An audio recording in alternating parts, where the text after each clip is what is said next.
dan semua yang hadir pada pagi hari ini. Namun sebelum saya lanjut ke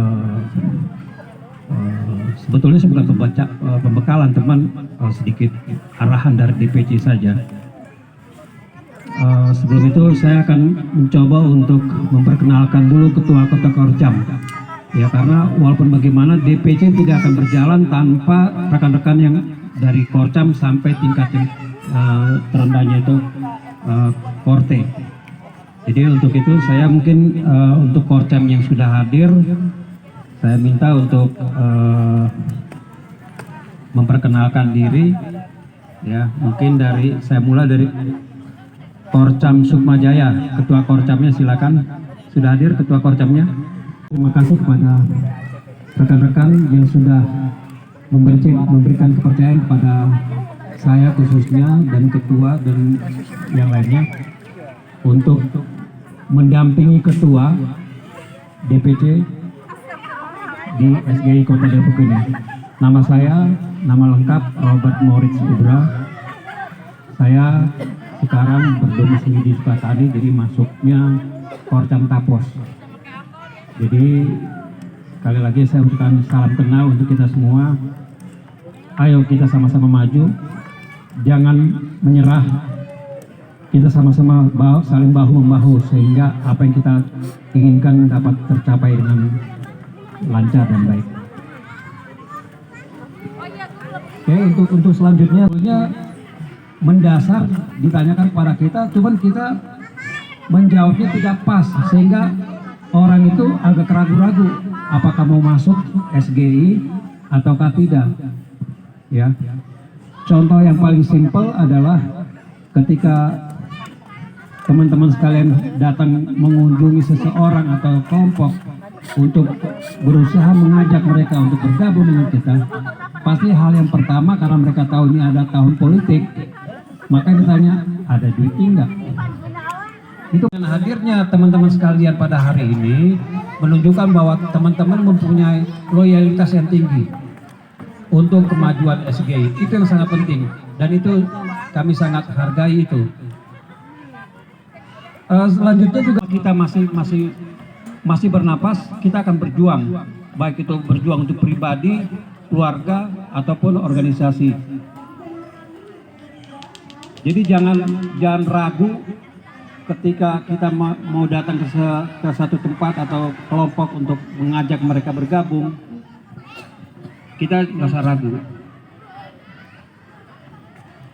Terus mungkin dari teman-teman sekalian bahwa ketika ingin mencoba untuk memajukan SGI misalnya, punya satu komunitas, ya, mau mengajak untuk komunitas itu bergabung, tetapi mungkin merasa tidak mempunyai kemampuan untuk menyampaikan kepada komunitas itu, bisa mengundang kami dari DPC untuk menyampaikan hal-hal yang bisa menggugah daripada hati masyarakat perubahan. Ya. Dan mungkin kita akan memulai gerakan perubahan ini dimulai dari Kota Depok. Jadi saya harapkan ayo kita semua saling mengajak teman-teman kita. Satu orang membawa 5, yang hadir 70 kali 5 sudah ketahuan orangnya. Terus pasti akan nanti kita bawa, belum tentu dia loyal atau dia ini. Jadi bukan kita begitu kita ajak dia sudah menjadi militan, tidak. Proses yang membentuk seseorang untuk menjadi militan ataukah tidak. Jadi nggak usah khawatir.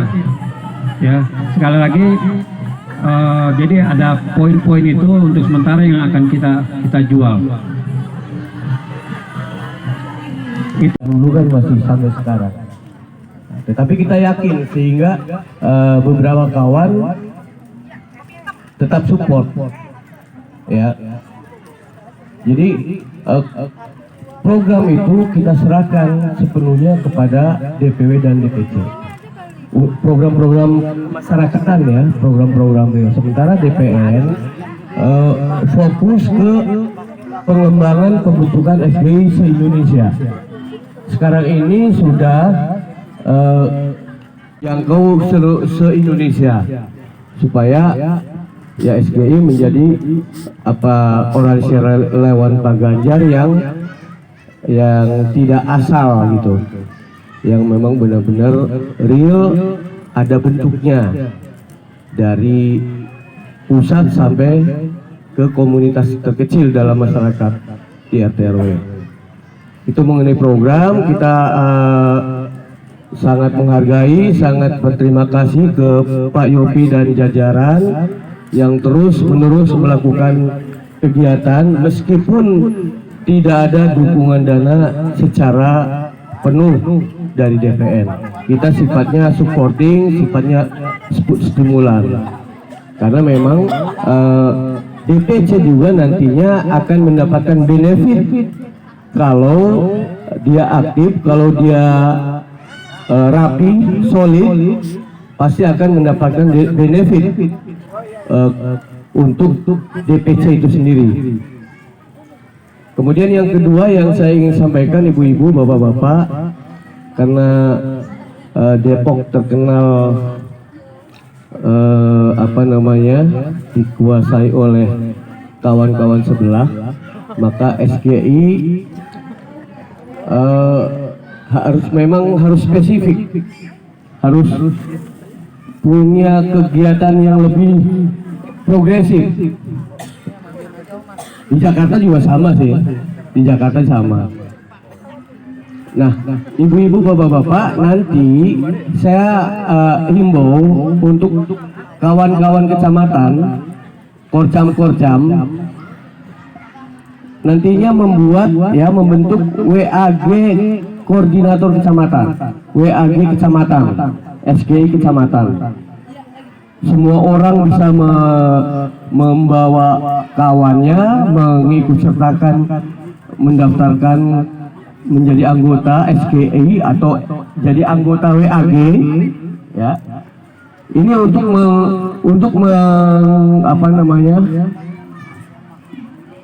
menjawab, untuk mensiasati kalau misalnya anggota sekian banyak, maka kaos harus sediakan sekian banyak. Nah, itu untuk mensiasati itu kita tidak dulu untuk merekrut anggota, tetapi anggota WAG kecamatan. Isinya orang-orang di kecamatan itu. Seperti Pak Yopi selalu menambahkan dan kawan-kawan selalu menambahkan kawan-kawan untuk menjadi anggota WAG SGI Depok. Itu umum. Nanti ada dibuat khusus WA Group pengurus, antara pengurus DPC dan pengurus Korcam sampai ke bawahnya. Tetapi ada WAG umum untuk menampung semua warga bangsa yang ada di Depok, agar mereka paham tentang Pak Ganjar, agar mereka punya atensi, dan agar mereka lebih paham, lebih mengerti, serta memilih Pak Ganjar untuk 2024. Begitu juga Pak Yopi masih bisa muat lah untuk seluruh Depok ya. Tapi Pak Yopi memang berat, harus beli ini lagi karena akan naik ke Jawa Barat. Jadi ibu bapak, kita berharap Bang ya. Nah, jadi wali kota Depok tentunya. Gitu. Jadi kita nggak usah panjang lebar lagi ya. Kita kasih aja kesempatan Bang Has untuk mungkin memberikan masukan lah yang ada warnanya nih kita di SGI Kota Depok nih. Ini izin Bang, ini teman-teman SGI perwakilan dari masing-masing kecamatan yang ada di Kota Depok. Sebagian kecil teman-teman SGI yang sudah ada di sini. Gitu. Jadi SGI Kota Depok sebetulnya sudah ada 2 tahun loh di Kota Depok. Cuma memang kita buat vakum dulu SGI. Berhubung sudah mau tahun politik ya, kita coba hidupkan lagi. Sebelumnya kita di Seknas Jokowi. Jadi kita sebelumnya Seknas Jokowi, transformasinya ke SGI Seknas Ganjar. Gitu. Jadi langsung aja Bang. Saya Warahmatullahi wabarakatuh. Alhamdulillah. Bismillahirrahmanirrahim.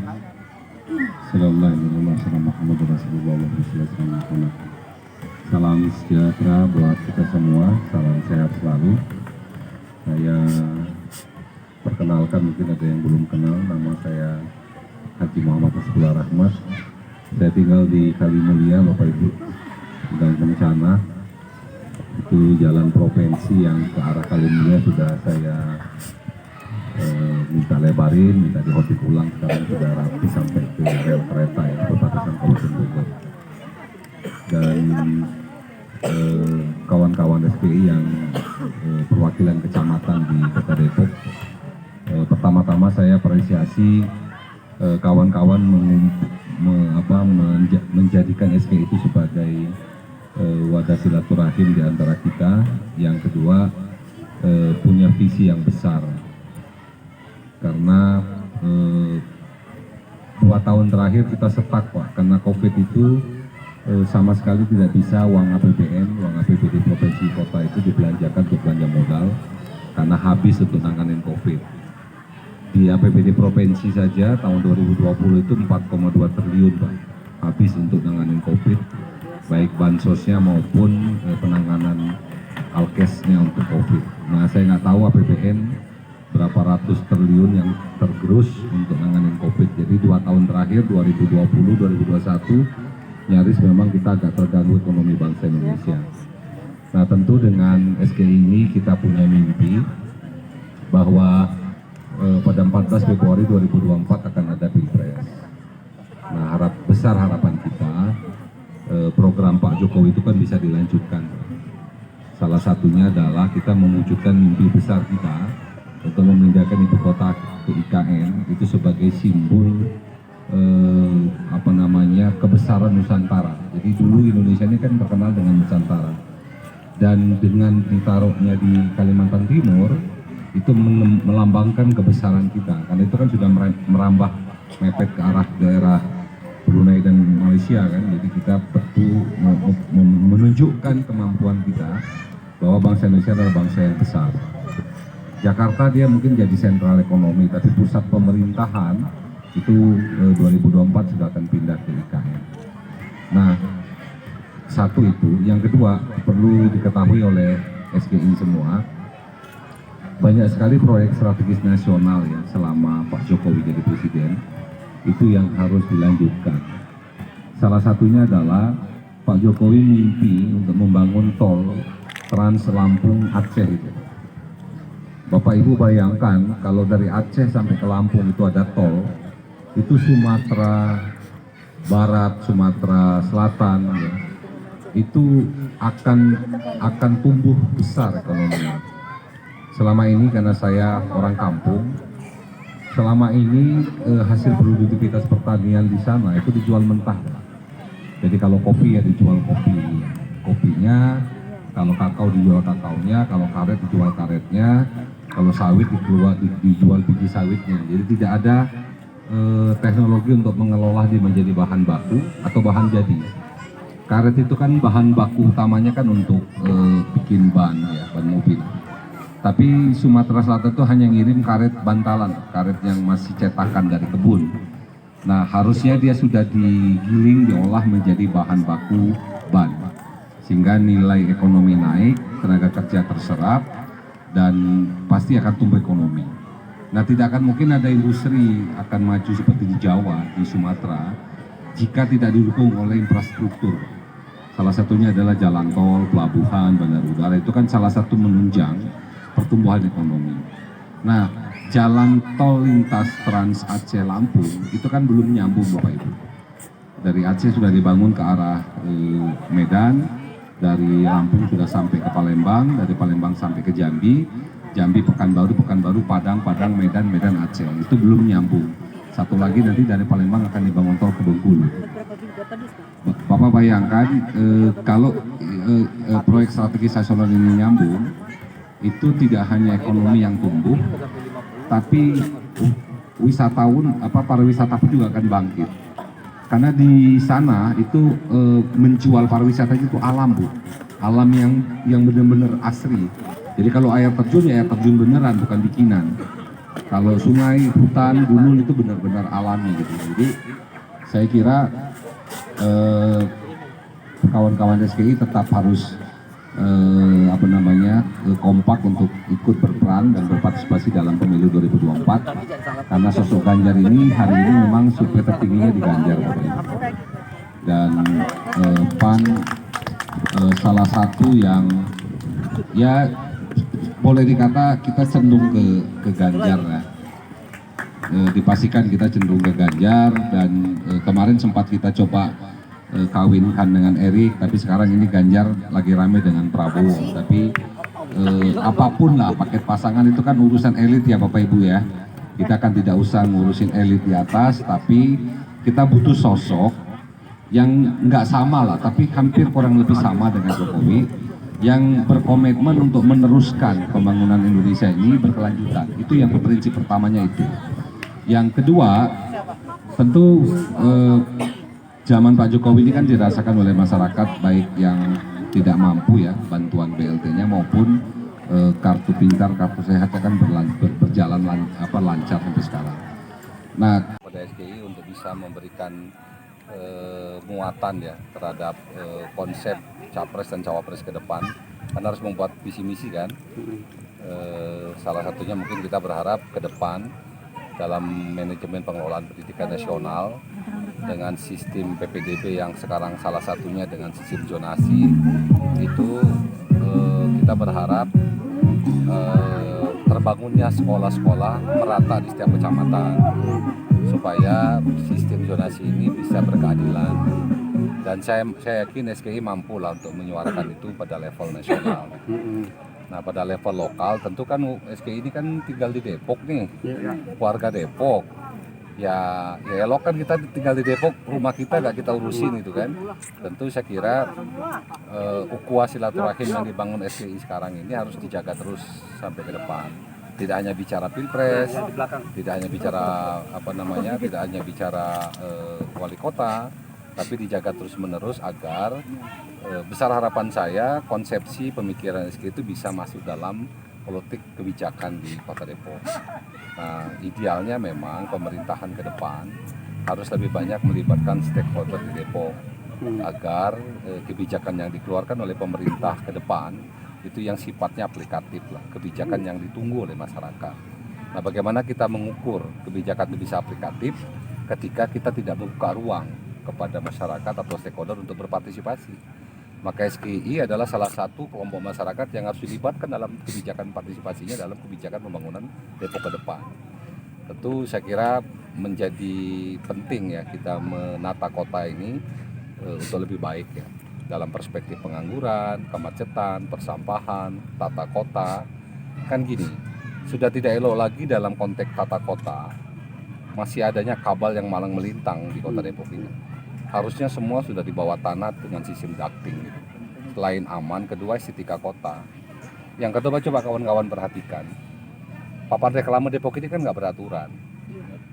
Nah itu harusnya kan dia ditata baik ketinggian, arah hadap tinggi, besaran, sehingga papan billboard itu juga menjadi estetika kota ketika rapi, lampunya terang, dan diwajibkan satu tiang billboard yang besar itu dia harus memasang CCTV. Nah CCTV-nya itu dipasang oleh pengelola billboard, tapi konektivitasnya dimiliki oleh pemerintah dengan kepolisian, diskup dengan kepolisian. Sehingga kita perjengkal pun Depok ini bisa kedetek 24 jam karena CCTV-nya merata di setiap tiang. Kan harus begitu. Jadi orang tidak hanya mendapatkan uang reklame di Depok ini, apa yang dia bisa sumbangkan kepada Kota Depok. Nah harusnya seperti itu. Sehingga penataan kota, estetika kota itu harus lebih baik. Margonda itu kan landmark ya, Kota Depok. Ya nggak usah dipagar gitu loh, tengah-tengah itu dengan tembok. Orang nggak akan lewat kalau tanamannya sudah sangat rimbun gitu. Daripada ditanamin tembok itu disekat dengan tembok, ya mending kan diganti dengan tanaman sehingga itu dia hijau royo-royo seperti di Surabaya gitu. Surabaya tengah kotanya itu kan tanaman keras yang besarnya ada, tanaman yang menengah di bawahnya juga ada, jadi sehingga tidak ada pagar Kan di Margonda sampai sekarang kan masih ada, Pak. Pagar yang tembok sama yang seling itu kan masih ada. Nah, yang kedua tentu reklame dan kabel ya. Saya kira tidak elok lah di setiap pertigaan, perempatan di ini ada 7, 8 tiang gitu. Nancap di pertigaan, di perempatan. Coba perhatikan. Kan ngelihatnya tiangnya aja gitu kan di pertigaan, di pojokan itu kan sampai 5-6 tiang itu kan seperti KSU, pertigaan KSU itu kan ada berapa tiang, Telkom, PLN di situ nancap. Itu dilihat juga nggak indah. Yang kedua rawan. Yang ketiga ya itu juga kan tidak efektif. Kenapa? Karena dia tidak punya utility untuk pengembangan jaringan ke depan. Contoh, ketika PDAM menambah jaringan instalasi, dia gali jalan. 3 bulan kemudian nanti PLN nambah jaringan gali jalan. Nah, kenapa nggak dibikin ducting gitu loh? Tinggal PLN Telkom sewa aja ke Kota Depok. Lo mau nambah berapapun per bulan, per minggu, per tahun, tinggal buka tutup aja ductingnya. Rapi, nggak semeraut. Ini kadang-kadang habis digali ngerapinya juga nggak rapi banget gitu loh, berantakan. Nah, takutnya kan kalau hujan ketutup lubangnya kan nggak kelihatan, motor masuk nyeblos kan jatuh. Nah, hal begitu kan hal-hal yang ringan sebenarnya kan menyangkut kaitan dengan penataan sebuah kota kan. Tapi mengurangin kekuatan jalan nggak coba? Enggak, kalau ducting kan dia di samping trotoar, tidak di tengah jalan. Ducting itu kan di samping. Kan kalau kita ngelihat konsep sebuah perumahan elit yang mewah lah ya, seperti contoh sebut Semarekon. Kalau kita masuk ke kompleks perumahan Semarekon dari gerbang utama sampai ke belakang, kan nggak pernah kita ngelihat ada tiang malang melintang di perumahan itu. Karena semua sudah di bawah tanah. Utility-nya itu di bawah tanah. Nah, Depok ini kan kota. Tentu harus ditata secara komprehensif agar kota itu indah dipandang mata siang dan malam dan nggak semeraut. Nah, yang berikutnya yang tidak kalah penting di Depok ini kita akan mengalami kemacetan yang stuck. Nah, itu Bang, transportasi bagaimana Bang? Ya, kalau menurut saya kalau diamanahkan jadi wali kota saya akan mampu melakukan itu. Ya tentu kita melibatkan kampus untuk melakukan kajian terlebih dahulu. Lakukan kajian secara akademik tentang sistem transportasi kota terpadu. Kajian bahwa nanti output dari kajian itu contoh ya, melebarkan jalan, bikin jalan baru, mengkonversi modal transportasi publik dari angkot ke bis 3/4. Kan di kota-kota mana-mana kan sudah ada transkota masing-masing. Depok ini kan, Bogor udah ada kok. Iya, Transpakuan. Depok nggak ada. Nah, apakah outputnya dalam mengkonversi moda transportasi dari yang angkot yang ratusan itu menjadi bis 3/4, atau kita bikin monorail di 11 kecamatan, atau kita buat jalan arteri. Kan gini, jalan arteri Juanda itu menghubungkan Jalan Raya Bogor dengan Margonda. Itu kan zaman saya di Dewan di Kota Depok. Kalau bicara planning, itu jalan dari Jagorawi, Gas Alam, Jalan Raya Bogor, Jalan Raya Margonda, tembus ke Cinere. Tapi alhamdulillah itu jalan kan nggak nambah semeter-meter acan. Akhirnya diambil alih oleh konsorsium sekarang. Tol investasinya besar, berani. Kenapa? Karena ribuan mobil yang lewat. Akhirnya diambil alih konsorsium, dibangunlah jalan tol dari Jagorawi ke Cinere. Apa bedanya dengan konsep dulu yang waktu zaman saya di Dewan Kota membangun arteri? Sama. Tapi kalau arteri itu jadi, rakyat tidak membayar serupiah pun. Emang dipungut biaya lewat Juanda? Enggak. Tapi lewat sebelah Juanda bayar. Nah, ini kan sebenarnya kan konsepsi pembangunan itu kan harus terukur gitu. Nah, kemacetan ini menjadi problem ketika kita tidak membangun sistem. Satu. Jangan dulu. SG dulu. 1, 2, 3. Yuk. SGI. Siapa kita? SGI. Siapa kita? SGI. Siapa presiden kita? Oke.